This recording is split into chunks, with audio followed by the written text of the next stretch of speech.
Agora, 8h25, você está aqui com o Jornal Gente, ao vivo para todo o Brasil, e nós vamos conversar com o presidente do INSS, Alessandro Stefanuto, ao vivo aqui conosco. Presidente, bom dia, seja bem-vindo mais uma vez aqui ao Jornal Gente.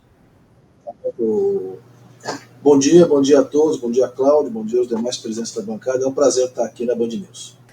Prazer é nosso, a gente está falando para todo o país, presidente, pela Rádio Bandeirantes, pela Band News TV, pelo aplicativo Band Play, ou seja, a gente atinge aqui todos os segurados, familiares de segurados, pessoas que têm muito interesse no que o senhor vai nos contar. Queria começar lhe perguntando qual é esse planejamento que o INSS tem para fazer um pente fino naqueles benefícios, o de prestação continuada, o antigo auxílio-doença, com perícias presenciais. Isso não está sendo feito? O que é que vai acontecer? Pois bem, nós primeiro tivemos aqui um período, estou quase completando um ano, para arrumar realmente o atendimento às pessoas, né? Nós temos que baixar o número de dias de espera, melhorar o atendimento com as pessoas, que era a nossa prioridade. Nós não acabamos ainda esse processo, estamos com 37 dias, né, de tempo médio de concessão, que é menor que a lei, mas o ministro Lupe já pediu que a gente chegue a 30 dias. Uma vez feito isso, a gente agora quer cumprir a lei. Né? A lei diz que a gente deve revisar os benefícios do BPC-LOAS, né, o benefício assistencial, a cada 2 anos. E isso era feito só em oportunidades extraordinárias, feito como uma medida só de economia, e nós agora vamos ter condição de fazê-lo de forma continuada, ou seja, cumprir a lei que fala que é a cada 2 anos. Da mesma forma, os auxílios-doença, chamado auxílio-doença antigamente, que são mais alongados, ou seja, pessoas que, além do tempo médio que se espera que ela fique por conta daquele CID, né, por conta daquela doença, ficam mais tempo, merecem uma atenção especial, seja para a gente encaminhar para outra redesignação de trabalho, ou seja, para que já estejam curados, já estejam com a capacidade retomada, retomar o trabalho, porque isso é melhor a fazer, seja pelo erário, seja também pelas próprias empresas que esperam os seus funcionários de volta. Então nós vamos iniciar em julho essa revisão, que na verdade é uma revisão legal, não é uma coisa extraordinária. O INSS já deveria fazer isso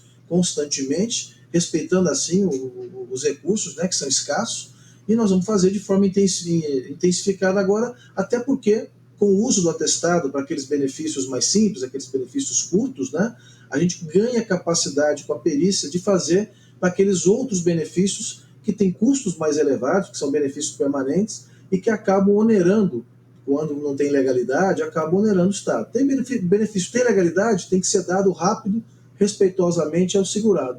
O benefício não tem legalidade, ele tem que ser encerrado e a pessoa tem que voltar ao trabalho, voltar às suas atividades. É o que está na lei, né? Agora, só, presidente, só uma dúvida. Todos aqueles hoje que estão nessas condições, ou do LOAS ou do auxílio-doença, vão ter que ir presencialmente passar por perícia médica no INSS? Não, nós não vamos fazer aqueles movimentos que foram feitos de chamar todas as pessoas e impor às pessoas, às vezes, um sofrimento, porque são casos que sabidamente são irreversíveis, né?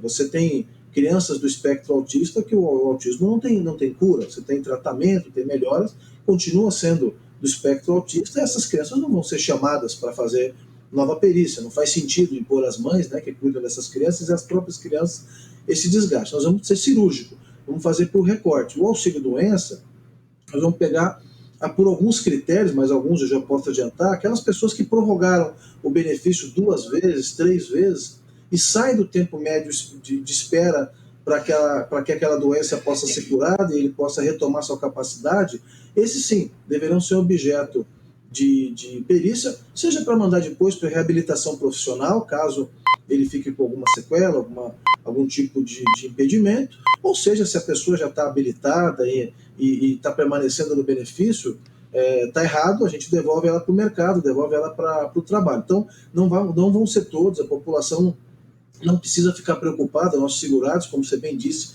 estão ouvindo aqui na Band, na rádio, em todos os lugares que cheguem, por isso a importância de a gente conversar com vocês.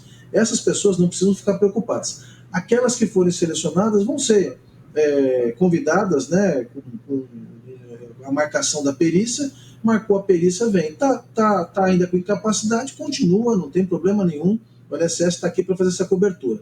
Agora, aqueles que já estão com a capacidade apurada novamente, nós não podemos, do ponto de vista fiscal, do ponto de vista da legalidade, ficar mantendo gente que tem condições de voltar ao mercado de trabalho e não está dentro da legalidade. Esses realmente serão desligados do benefício e voltarão ao trabalho. Não é um quantitativo total, não são todas as pessoas que estão em auxílio-doença que vão fazer. Pelo contrário, é uma parte importante, mas não é a maioria, por exemplo. Do mesmo jeito, o BPC-LOAS. Aquelas pessoas, sejam o BPC idoso, que nós vamos fazer batimentos para ver se continua a questão da pobreza extrema, né, abaixo de um quarto salário mínimo, enfim, todos aqueles critérios. Ou seja, o BPC PCD, né, que é pessoa com deficiência, nós faremos de forma cirúrgica. E isso será um programa continuado. Uma vez arrumada a casa, para que nós possamos atender as pessoas com menos tempo, a gente pode agora também fazer as revisões, fazer tudo que manda a lei e estabilizar o INSS, né? O INSS não ser mais uma casa de instabilidade.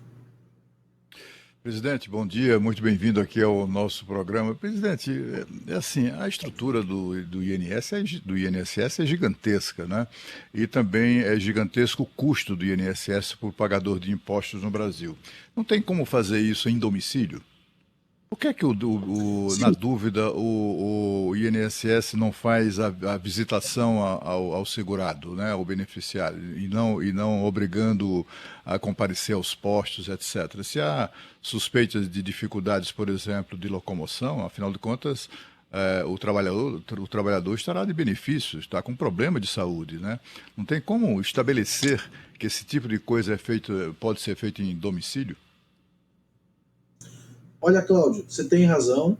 É importante que te diga que aquelas pessoas que não têm condição de fazer a perícia presencial, isso vai ser um problema para ela, existe a possibilidade de ela pedir para converter para uma perícia que possa ser levado, seja ele esteja no hospital, quem estiver no hospital claramente não vamos chamar, mas seja quem está em casa e tem um problema de mobilidade maior, e a gente faz uma pesquisa externa e manda lá tanto o perito como o servidor para que possa ser feito. Não tenha dúvida que aquelas imagens, Cláudio, que nós vimos no passado, né, das pessoas chegando de maca, chegando de ambulância às agências que têm perícia, não vão se repetir. Nós vamos tentar ao máximo diminuir o número de pessoas que precisam acessar a nossa perícia, e aqueles casos de pessoas que comprovadamente, né, têm dificuldade de mobilidade, nós faremos na casa, onde for requerida a perícia. Isso está tudo no planejamento que vai ser apresentado para execução no mês de julho. Mas certamente aquele segurado que não tem condições, que a família sabe que não tem condições, é só quando vier o agendamento da perícia, pedir para converter, que seja feita uma perícia em casa, para que a gente não cause maior desconforto às pessoas. O objetivo não causar, ou pelo menos mitigar ao máximo o desconforto de ter que vir fazer uma perícia, e especialmente não chamar todo mundo, porque a gente tem como aqui separar o joio do trigo, separar casos que a gente sabe que a recuperação não ocorreu porque aquela doença, aquela incapacidade demora para se recuperar mesmo, e há casos que não. Há casos que tem CIDs que são de recuperação de 40 dias e a pessoa já está lá no 100º dia, 120 dias e não passou por perícia. Aí é importante que a gente passe para equilibrar, né, esse interesse que você bem colocou. O interesse do segurado, que é o mais importante, mas também o interesse que o sistema seja rígido, que o sistema só gaste aquilo que precisa gastar. Não é fácil equilibrar isso, você tem razão, mas não será como as outras revisões, onde a gente tinha um cenário desastroso, onde expunha as pessoas e a população a um único interesse de cortar benefício. Isso não vai acontecer. Não vai acontecer porque não foi o pedido que foi feito. Nós vamos só acatar o que está na lei. Presidente, Sônia Blota aqui, um prazer estar recebendo o senhor no Jornal Gente. Recentemente, o INSS admitiu o vazamento de dados pessoais. E eu gostaria de saber do senhor quais as possíveis consequências para as pessoas, né, que esse vazamento pode levar, o que o INSS vem fazendo e o que a pessoa física também pode fazer para evitar vazamentos. Claro. Na verdade, tem uma diferença entre potencial vazamento, que está sendo apurado, do vazamento. Nós demos transparência quando veio a imprensa, que é o primeiro órgão que apareceu perguntando do tema. Nós falamos Normalmente eu expliquei o que tinha acontecido, porque eu tive uma participação pessoal nisso, eu determinei que se fechasse um banco de dados, que não é o banco de dados que concede benefício, não é o banco de dados, que esses bancos de dados são blindados realmente, não tem acesso externo, e nós não tivemos problema. O que acontece é que nós temos um banco de dados, onde todos os dados dos segurados são depositados para que você faça extração para a imprensa, quando pede, por exemplo, lei de acesso à informação, para que você faça extração para a gestão, para tomar decisões, para ver o que está aumentando, o que está diminuindo. E esses dados são muito importantes. Quando nós verificamos que nós tínhamos um número de senhas maior do que eu achava razoável, por exemplo, e que nós tínhamos alguns incidentes. Que incidente? Olha, existe um IP, né, um número aí da internet, uma senha que está baixando um número de dados maior do que habitualmente alguém faz. Isso não quer dizer que seja ilegal. Nós temos senha, por exemplo, posso falar que eu sou procurador federal da AGU, na AGU. A AGU baixa os dados do INSS para fazer as defesas. Então, é natural que eles baixem muitos dados. Então, por si só, não dá para afirmar ainda que houve um vazamento efetivo. Mas o que eu posso falar? É como uma casa que está com o portão aberto. É mais fácil de ser roubado. O que eu fiz foi fechar o portão. Eu determinei que derrubasse o sistema do ar, determinei que fossem canceladas todas as senhas, todas, sem exceção, e determinei que, a partir da reorganização disso, a gente usasse o VPN, que é aquele canal seguro, e usasse também o certificado digital com duplo fator de autenticação. Isso, na nossa visão, reorganizava a governança desse sistema, não é? Porque sempre há denúncias ou há algum tipo de colocações. Olha, me ligaram, por exemplo, para oferecer algum tipo de serviço, antes mesmo de eu saber que já tinha saído, né, antes de chegar a carta que a gente manda. A gente não sabe bem se era daí ou de outros lugares, mas eu comecei, agora que a casa está um pouquinho melhor no que toca ao tempo médio de atendimento, comecei a mexer com a organização interna, não é? Colocar todos os pingos nos is aqui dentro. Esse desse sistema é a primeira grande mudança para que a gente evite eventuais vazamentos de dados. Eu não posso afirmar que não houve, nem que houve, porque está em investigação, e a investigação, de acordo com a LGPD, tem um sigilo. O que eu posso afirmar é que vai ter transparência, não vai mais haver gente com senha que a gente não tenha governança, não saiba quem está fazendo, e todo mundo que acessar vai acessar com o certificado digital. Isso vai pôr aí uma hipótese, uma fala minha, um pensamento meu, isso vai impor que haja menos chance de que tenha algum vazamento e que os aposentados, recém-aposentados, sejam perturbados por pessoas que ficam oferecendo, muitas vezes, um empréstimo consignado, ficam tentando enganar o aposentado. Esse ano de 24, esse segundo semestre, além das revisões de legalidade, a gente vai arrumar a casa em tudo que ficaram vários anos sem que tivesse governança. Um banco de dados dessa importância, como é o SUIB, tem que ter uma governança rígida, porque os dados que tem lá são dados muito importantes e que são dados dos aposentados, né? Que a pessoa acabou de se aposentar, o dado dela vai para lá. E ter acesso a esses dados, inclusive, traria uma vantagem comercial a quem está fazendo isso. Então não podemos permitir isso. Eu não sei se os vazamentos ditos na imprensa, vocês têm bastante informação sobre isso, se são em razão desse sistema. Mas se 40 forem, milhões é o número, doutor? 40 milhões? Não. Nós temos 40 milhões de beneficiários, né? Não dá para falar que vazou isso, não dá para falar que vazou um dado ou que vazou 100 mil dados. A Agência Nacional, nós comunicamos à Agência Nacional de Proteção de Dados, fizemos todo o rigor, agora está apurando. Eu espero que seja só um zelo maior meu para a governança melhor, que é o que tem que ser. Se não for, se houve vazamento, tem que apurar o que houve, arcar com as consequências jurídicas disso, né, que a LGPD aplica multa, etc. Tal, e faz parte, né, de uma reorganização. Você nem sempre reorganiza tudo de forma pacífica, né? Presidente do INSS, Alessandro Stefanuto, está ao vivo na Rádio Bandeirantes, na Band News TV, no Jornal Gente, conversando conosco sobre questões ligadas ao INSS. Qual o tamanho da fila hoje? O senhor deu uma entrevista para nós há um tempo atrás, falou sobre um programa de envio de atestados médicos de forma online para acelerar a análise e reduzir a fila. Qual o tamanho da fila do INSS hoje, presidente? Perfeito, perfeito. Um prazer voltar aqui para falar disso, porque deu certo, né? Claramente. Nós, quando adotamos o Ateste Médio, aquele documento, um documento médico que é digitalizado e sobe para o sistema, nós tivemos 2 efeitos positivos. Eu vou falar do tempo e em seguida falo do número da fila, que para nós é muito importante o tempo de espera, né? Você tem um fluxo mensal de requerimentos do INSS, de tudo, né? Não só da parte médica, de 1 milhão de requerimentos mês. Então, todo mês entra 1 milhão de requerimentos. Hoje nós temos 300 mil casos além do 1 milhão.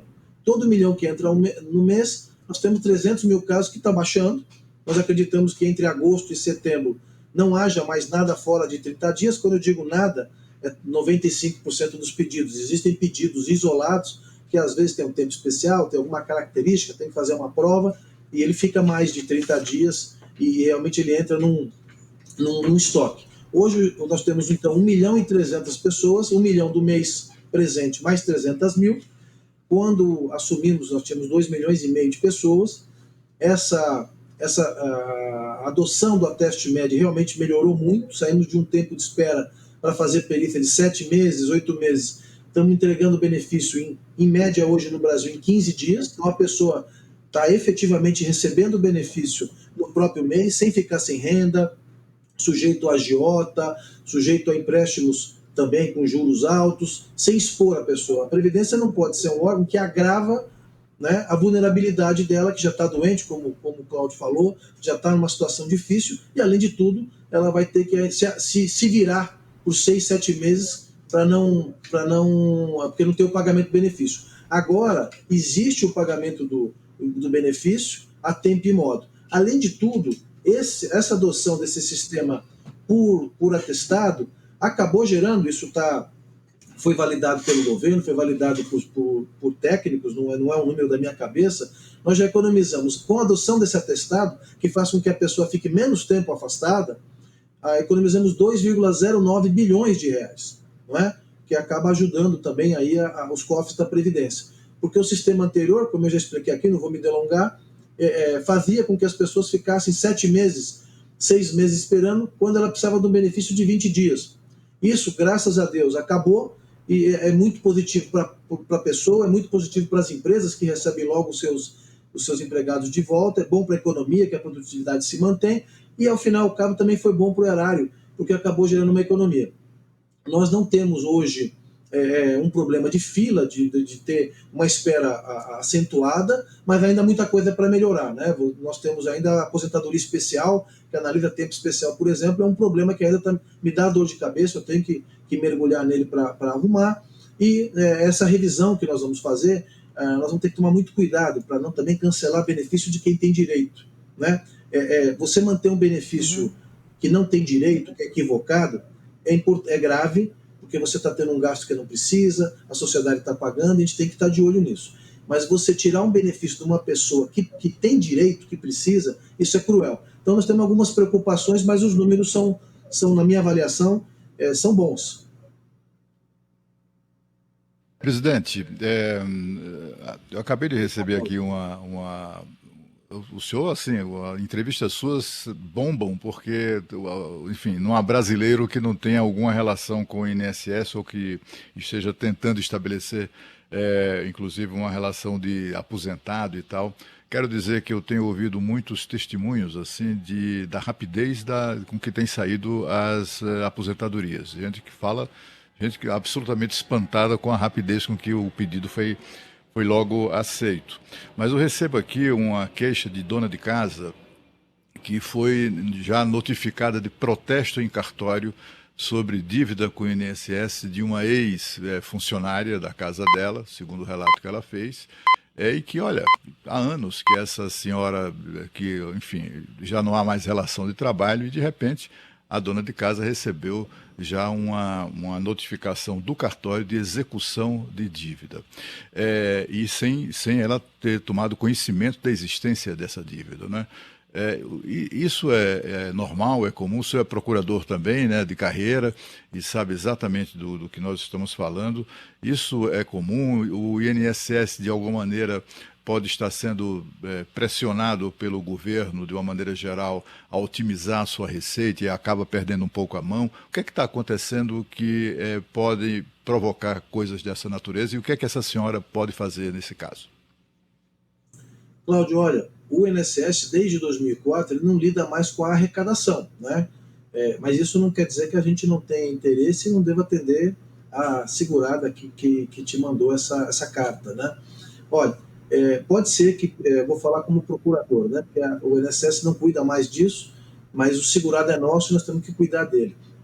Pode ser que alguma coisa aconteceu, alguma baixa que foi dada na rede social, alguma coisa aconteceu que continuou ali, imaginando que essa funcionária dela, né, no caso da empregada doméstica, continuava trabalhando e não continuava. O que eu vou pedir, se você me permitir, para passar para a nossa assessoria o caso, que eu pessoalmente vou cuidar, embora não seja com a gente, certamente eu vou cuidar para tentar mitigar e para tentar resolver o problema dessa senhora. Não é para acontecer isso, não é? Tomando como legítimo, e eu sempre tomo a palavra do cidadão como legítimo, até que se prove o contrário, a gente dá uma olhada nisso, e qualquer outro caso que chegue a vocês, não só o Cláudio, mas a toda a bancada, passar para a nossa assessoria, porque a gente aqui recebe o dia inteiro cartas e todas são respondidas, inclusive por mim pessoalmente, de casos que, como somos 1 milhão de pessoas por mês de requerimento, Cláudio, a gente acaba tendo um nível baixo de porcentagem de problemas, agora, graças a Deus, mas esse número no INSS é muito grande. Se você falar que acerta 99% dos casos e erra 1%, são 10 mil pessoas, são 10 mil vidas. E aí não dá para tratar as pessoas como se fosse só um processo. Então essa senhora provavelmente está entre esse 1%, mas eu me comprometo a analisar, mandando o contato dela, eu mesmo vou ligar para ela para que a gente possa ou encaminhar lá na Receita Federal o que tem que ser feito e acompanhar o caso, embora não seja uma competência direta, o atendimento ao cidadão que se relaciona com o INSS, na minha concepção como gestor, é minha responsabilidade também. Tá? Mas não houve, Cláudio, aí posso te garantir, eu não fui chamado em nenhuma instância do governo, seja lá na instância mais alta ou até nos quadros intermediários, não me pediram para economizar com quem tem direito ou para apertar uma cobrança, apertar isso. O que tem acontecido agora é que o INSS está com uma estrutura, né, por conta das mudanças, do uso do atestado, que nos permite agora fazer o que determina a lei. E isso, claro, pode implicar até numa maior eficiência do sistema, que começa a cancelar benefícios que não era necessário.